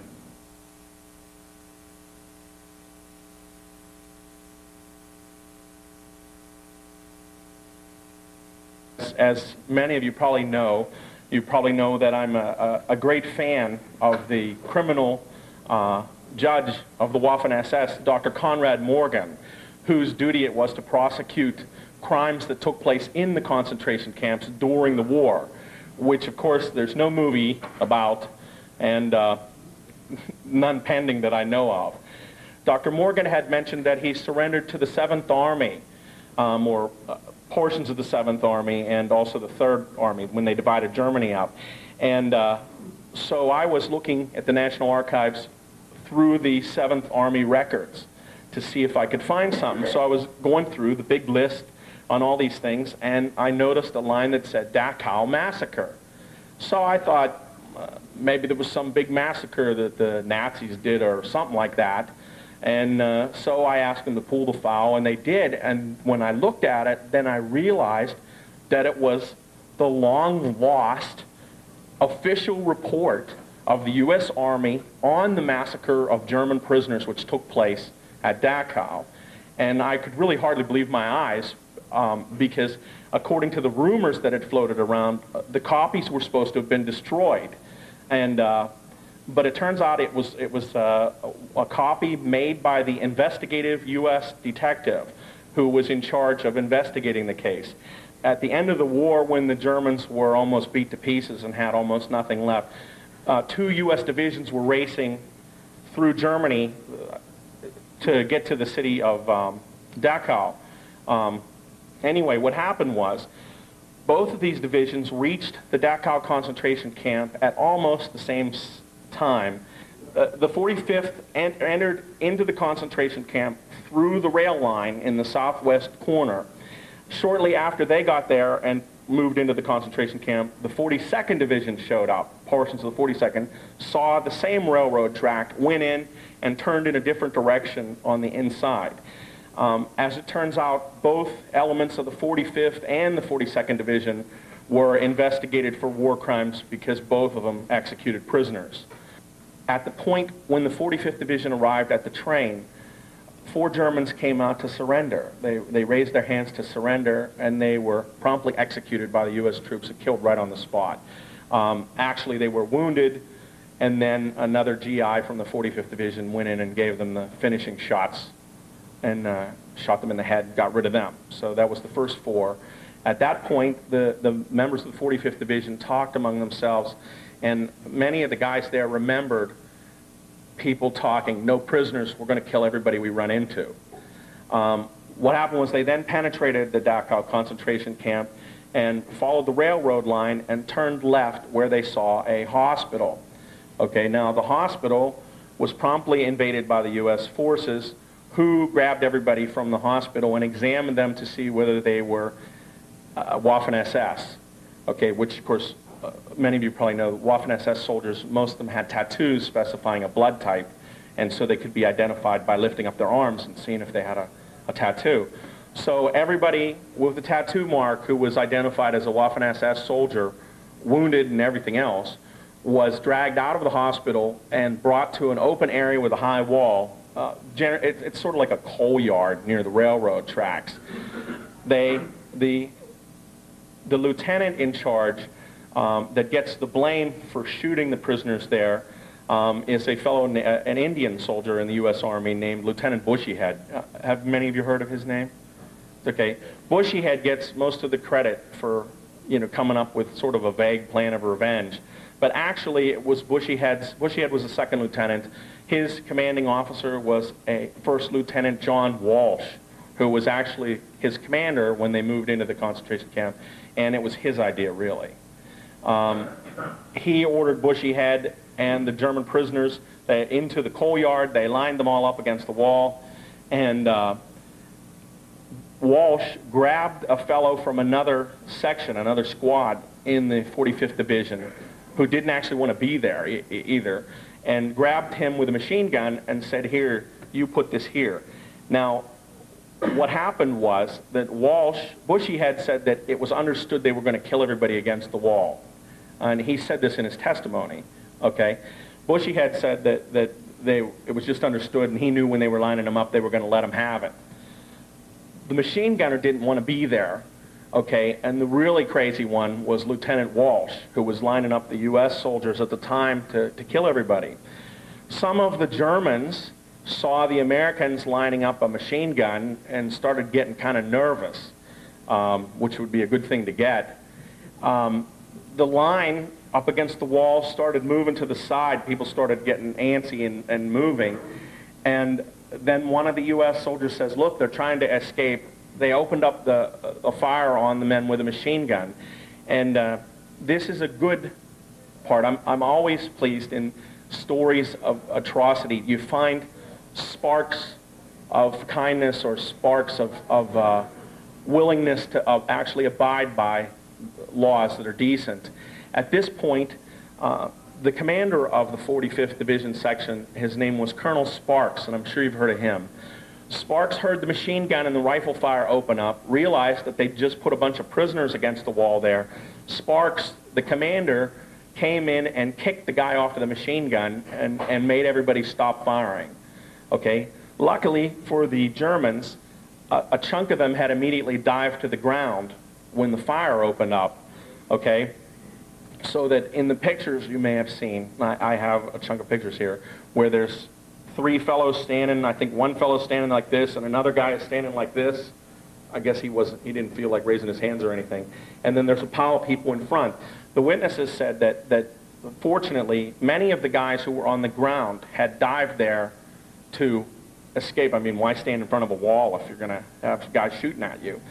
And what happened was, in the hustle and bustle, some of the German guards or doctors from the hospital evidently rushed in, grabbed whoever they could, and pulled them away when Sparks interrupted the shooting, and brought them back to the hospital. So what happened to the 42nd Division was this. The 42nd Division saw the railroad cars. Everybody was all upset because all the people starving, and in bad shape. They turned right at the railroad tracks and went into another section of the camp where the main door to the concentration camp was. When they arrived there, a German officer and a Red Cross representative and some other people were there to meet him, and they had a white flag of surrender. The SS man and the Red Cross fellow turned the camp over and surrendered it to the Americans. And then the American account, this part does not show up in the interrogation of the U.S. soldiers. This is from auxiliary stuff that's come out since then. The Americans say that the German officer who surrendered the place, and they call him Lieutenant Skudzinski or something, but I think they made the name up or got it wrong, because there's no record of an SS officer named Skudzinski that I could find in Washington, D.C. They have a whole roster of everybody who was an SS officer. Well, as you might expect, the SS officer who surrendered the place with no fight tried to escape, and they had to shoot him. Okay, so people who came in the front door of the place found 3 more German corpses in front of the place, and one of them had his head smashed. The other 2 were killed by rifle fire, evidently. And right next to the guy who had his head smashed, they found a Army rifle, U.S. Army rifle, that was broken in half. So you can figure out what happened to him from that. Elements of the 42nd Division continued along the main road into the camp, where they came to the watchtowers. Now, the watchtowers by this time had white flags, and they're high towers. You've probably seen some pictures of them. There were guards up in them. One of the towers, by this time, by the way, the prisoners in the camp knew that the Americans had there and were going about hog wild. You can understand their joy to get the heck out of the place. The prisoners surged forward into an electric wire, and a chunk of the prisoners were electrocuted and killed on the spot. The Germans in the tower, one of them who managed a machine gun, shot or opened up, not on the prisoners. There's no record of any prisoners, but evidently he fired warning shots above the heads of the prisoners to keep them calm. And at that point, the U.S. Army soldiers ran forward to the tower and demanded the prisoners get out. They were pretty rough. The Germans surrendered to them. They were they were lined up in several columns, and then the U.S. opened fire on them and killed everybody in the whole group. A chunk of the German soldiers fell into the canal and were washed downstream. That's why to this day they don't actually know how many people were killed. Some of the U.S. soldiers said that there were approximately like 15 to 17 soldiers that were killed, and some of them floated down the canal. Okay, now there are photographs of about 5 or 6 Germans who were dead and just lay on the grass near the edge of the canal. Okay, now The prisoners further went wild. They said that they identified more Nazi guys in the crowd. There's reports that some of the Germans had dressed in prisoner uniforms, but they were identified by the Dachau prisoners. I don't know whether that's so or whether they were really capos or, you know, part of the camp administration who served underneath the Germans. I don't know, because some of the people were ripped limb from limb and trampled to death, and we don't know how many people that happened to. There was another case where a U.S. soldier was standing there with his rifle at guard, and some inmates came and grabbed the rifle off of him and shot some people in the area. And anyway, that's basically pretty much, outside of some other isolated instances. One soldier in the 45th Division said that he didn't think it was right to kill unarmed people who were surrendering. And he said that he was standing there in the camp, and around the corner of a building ran a German soldier chased by another U.S. soldier, and the U.S. soldier shot the German in the back, and he fell over dead. The U.S. soldier who had mentioned the case said that he told the guy, he says, "You're crazy going around shooting people like this," and the guy didn't pay any attention and went off. Okay, now, that basically sums up the wild times when the U.S. invaded the place. Troops from the 45th and the 42nd Division participated in executing prisoners who had surrendered, who weren't doing anything. Okay, the intent of the prisoners was known by the white flags. None of the Germans resisted or fired on any of the U.S. soldiers. There's no confirmed report that any of them ever fired at any of the Americans. They just wanted to surrender. In fact, that's what their orders were. What did the detective recommend? Okay, he recommended that Lieutenant Bushyhead, he recommended that Lieutenant Walsh, a tech sergeant who was at the tower, and the fellow who finished off the guys at the railroad car be charged with murder. Okay, with murder. The report was forwarded to Patton. Patton said, "I'm not charging any of these guys," and he ordered that the photographs, the report, be burned and gotten rid of. And that's what happened. Nobody was charged with anything. Okay, so everybody who shot prisoners went free, and nobody was prosecuted at all.